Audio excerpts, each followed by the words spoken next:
Hey everybody, what's going on? ShabbyDoo here, and today I thought we'd talk about an effective way to farm those exotics. People have been asking me, what's my optimal loadout? What's the best way to do this? Well, the answer is the best way to do this is to already have a ton of exotics so you can have all the high-end exotic stuff and make it super easy. The harder answer is, what's the cheapest way to do this effectively so I could say, buy my first set of nano armor? Because that's usually what you first farm for, or to get that great pickaxe, right? So I'm going to start you with a easy loadout to use in the early to mid game, and then you can expand upon this later with like the nano suit or whatever. So let's talk stats here. First things first, bring a pickaxe. I suggest the dong. It's my favorite. I love my dong. The MXC pickaxe will also work. I just prefer the dong. Hence, obviously why it's called the dong. Next, we want 2 mass dampeners. So this is just giving us that extra bit of movement speed that we'd like here. I don't know how that allowed me to put that there.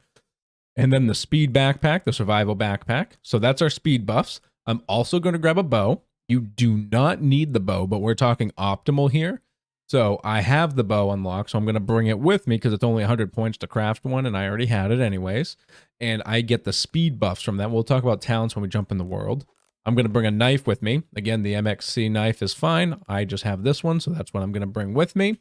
So that way we can kill the cave worm when we go into the first cave. So this right here is the loadout that you are going to go in with, plus a suit with 2 suit slots. I like this one the best because it has the most physical resistance. So let's come back here now. Let's go to the prospect, and obviously you're going to start your prospect up. Yep, claim that prospect, confirm, private, load in. Let's go. And remember, you can do this with friends too. You can make it a little faster with 2 people. One can go to the cave to make the other node spawn while the others stand in the spots where the other stuff are, and then you can all teleport back. Doesn't save a lot of time, but it saves a little bit, and you split and you share the exotics. It's not split between you all. You get the exact same amount no matter how many people are there. So buy friends. Go buy friends. And by that, I mean join our Discord and go make friends and go farm exotics. Do it now. It's in the description. All right, Soul's done talking. Here's the perks, right? Talents. I've got 10% movement speed with an exploration. I've got combat, 10% movement speed with bows. You could do the same thing with the blades. I think it's further down, though. I don't like these perks, so they're not, like, great or anything. I honestly don't even know where it is. Oh, it's right here. You can also have it with the knife and just bring a knife and not have to bring a bow. I use the bow a lot, so that's where mine is because it makes more sense. Solo, another 10% movement speed. Let's go in our inventory. Throw on our backpack. Throw on our dampeners. Move my pickaxe to the right slot. Put my pickaxe goes here, followed by axe, followed by knife, followed by bow. Don't ask me why. It's just the way you do it, okay? If you don't do it that way, you're wrong. So, let's check out speed buffs here, right? So let's put out my bow. Let's open this back up. And let's scroll over here to movement. Movement speed, that's your walking speed, 514. I don't know what that measures. I don't care.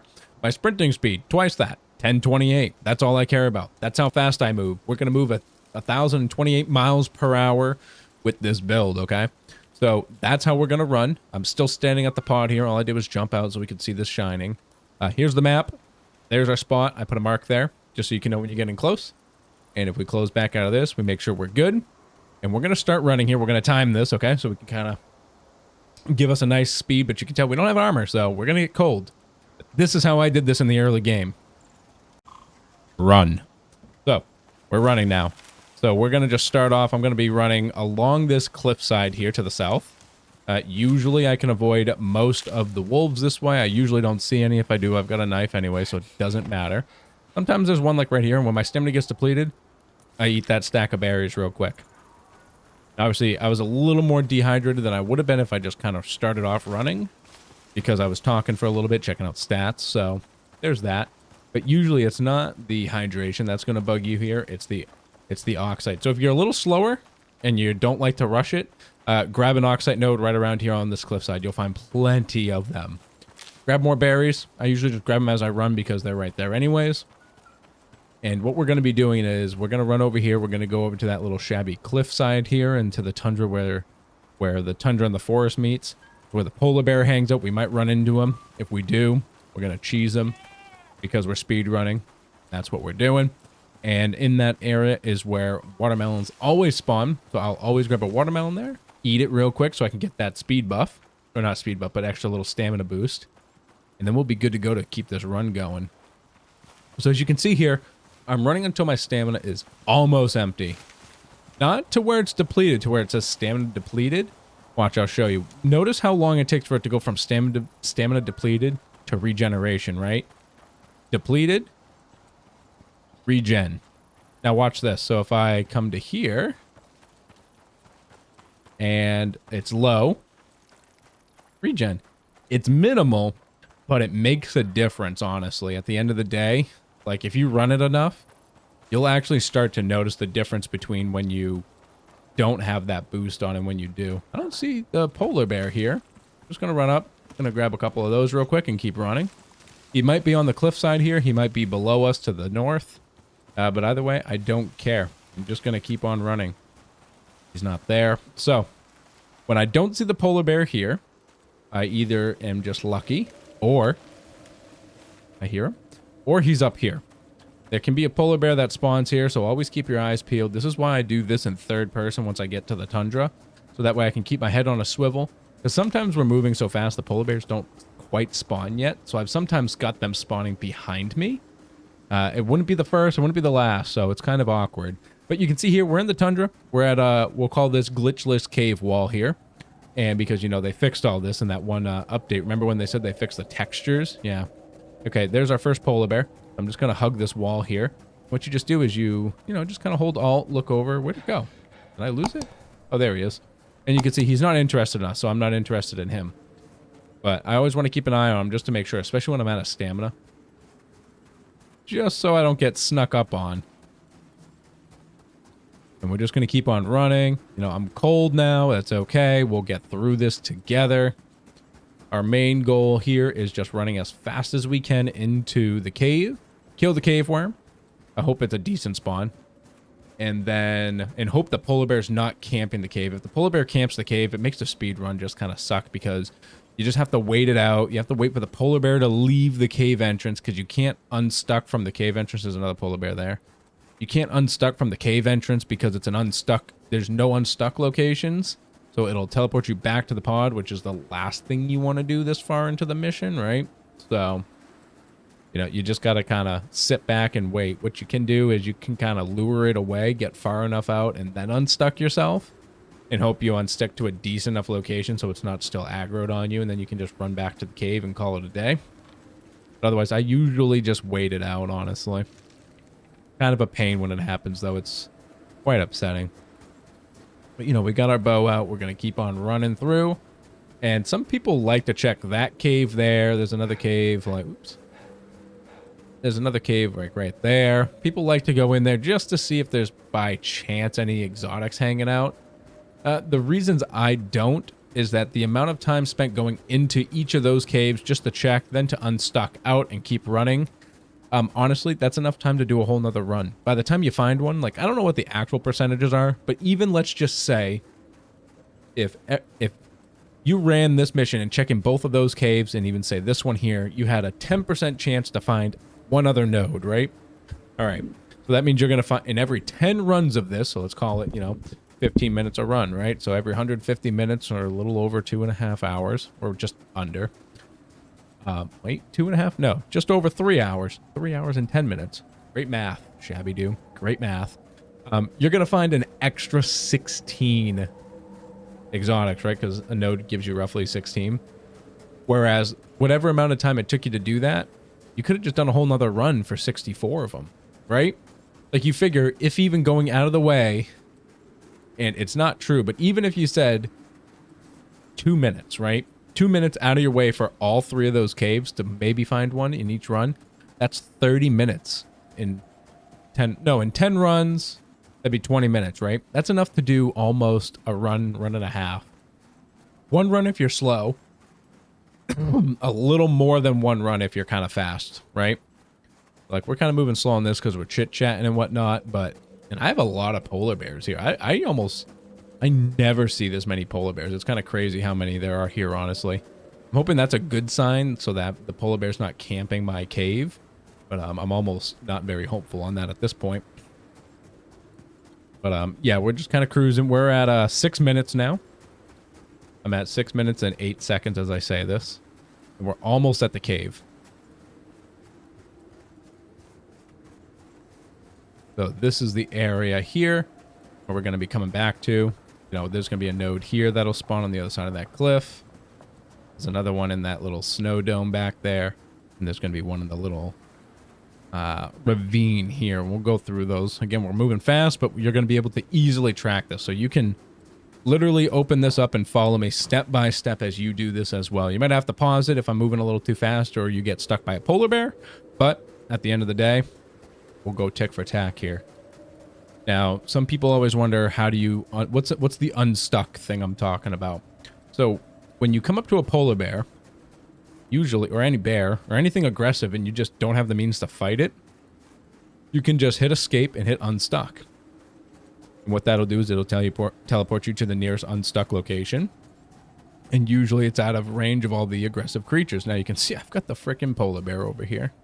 I'm gonna hug this wall here. I should be fine here, but the caveat is, am I gonna be able to leave this cave? But and then you just unstuck and you get out of aggro range. I'm going to go back into first person here. Here's my cave worm. Oh, yeah, they buffed the cave worms here. So, killed them. We're going to mine our node. I can't believe how unlucky I was. Usually, oops, get out of the water here. Already cold enough. Honestly, when I do this, I maybe run into that polar bear like one every 5 runs, and that's a bad time still.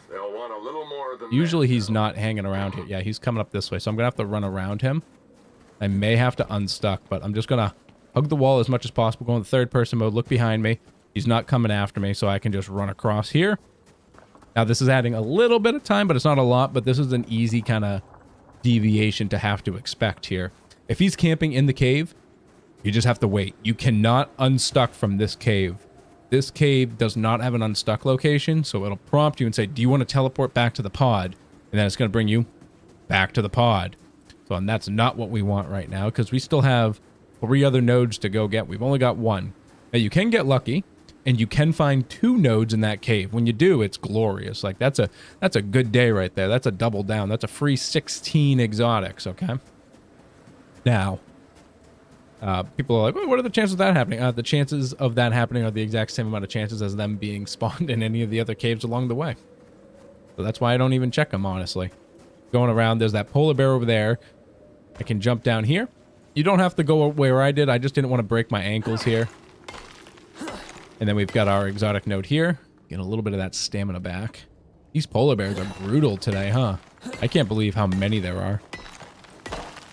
Okay, and then from here, you're just going to unstuck from that location.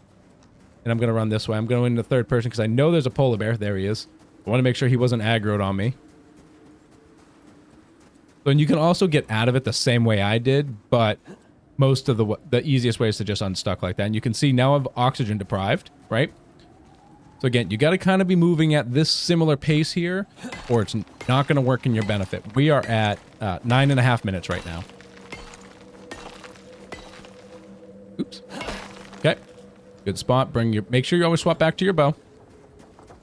Oxygen low. Ooh. Yeah, there's also usually oxygen over here too. So if like you get anxious, just grab some oxide, you know?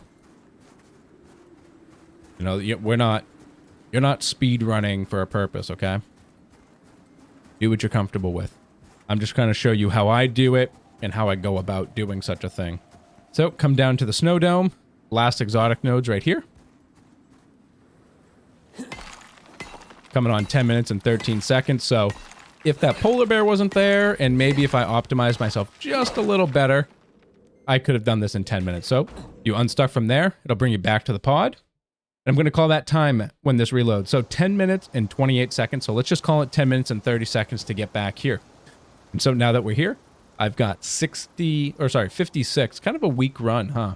Because usually I get 16 per... Right, so if I, you math that out, usually this is what I pick up per node here. But it looks like it was a bit of a weak run, so that's all right, it happens. You can't always have something great. Why is it not? Oh, I'm hitting Windows. So, I missed it by an average of 8. It's not terrible, but it's not bad either. So you can see my oxygen's at 2%, but like I said, at the end of the day, this is still a pretty decent run. They might have nerfed this a little bit. It's been a hot minute since I've been here, but 56. So if you call it 60, that was 10.5 minutes. You can do at least 5 of those in an hour at that rate. So still over 250 an hour. So let's get out of here. Let's see that end screen there. But guys, if you like this and you found this helpful, please hit that like button down below and leave me a comment about what your loadout is for this. Oh, make sure you put one in the cargo ship. That's it, partner. You're finished. If you don't put in the cargo ship, it doesn't finish the mission here. So you don't have to keep it in there, but you just have to click and drag it in, finish the mission, then you can get out of here. But yeah, like I said, leave me a comment down below. Tell me what your loadout is, and I challenge you. How fast can you do it? That was 10 minutes and roughly 28 seconds, I'm going to say. Not my best. I've definitely done better. And that's start to finish there from landing and just kind of going right from the pod. So like I said, I challenge you. Tell me what you did below. Leave me your loadout with it as well, so we can all compare and maybe help someone else out as well. And like I said, if you're loving it, hit that like button. If you're new here, definitely smash that subscribe button so you can get back here for that sweet shabby content and find out more about Icarus that you're looking for, or other great survival games and other games that we play as well. So here, there's our 150, so we can do that 5 times, so that'd be 750 rocket points, right, in an hour. And then claim this, and that was 56. A little weak, but it's all right. It's not the worst thing. So, you know, that's still over 260 a minute, or sorry, an hour, which is not too shabby. All right, claim those exotics. All right, guys, that's going to wrap it up here. I hope you found that enjoyable. As usual, I hope the rest of your day is not too shabby.